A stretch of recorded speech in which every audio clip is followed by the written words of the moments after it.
Arestado sa Angono Rizal ang isang lalaking wanted dahil sa kasong murder. Git naman ng lalaking inaresto, kapangalan lang niya ang akusado.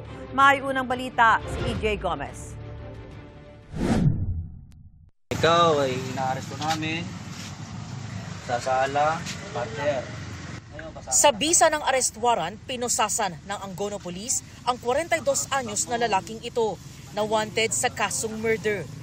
Inaresto siya sa Baytown Road, Angono Rizal nitong Miyerkules.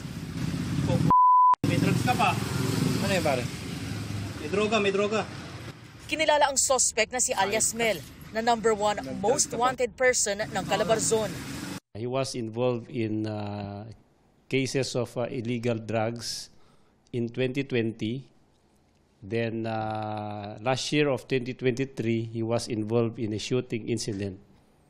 Napatay niya yung isang gwardiya gamit ang isang baril. Base sa investigasyon ng pulisya, sa inuman nangyari ang pamamaril noong nakaraang taon. Itinanggi ng akusado ang paratang na pagpatay. Kasi po, ako po hindi tumitikim ng alak. Ako hindi nagiinom. Pero nagda-drugs? Oo. Gumagamit ka, kuya? Opo. Giit niya, kapangalan lang niya ang totoong namaril. Sumama po ko sa kanila para malinis ho ang aking pangalan. Hindi po para magtago o manlaban sa kanila tungkol sa kasong inaharap sa akin.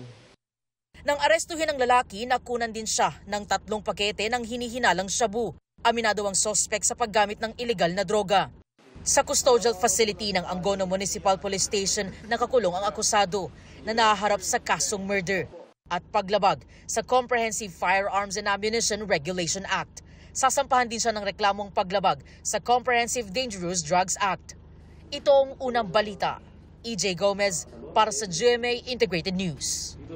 Mga kapuso, para una ka sa mga balita, mag-subscribe sa GMA Integrated News sa YouTube. Sa mga kapuso abroad, subaybayan niyo po kami sa GMA Pinoy TV at sa www.gmanews.tv.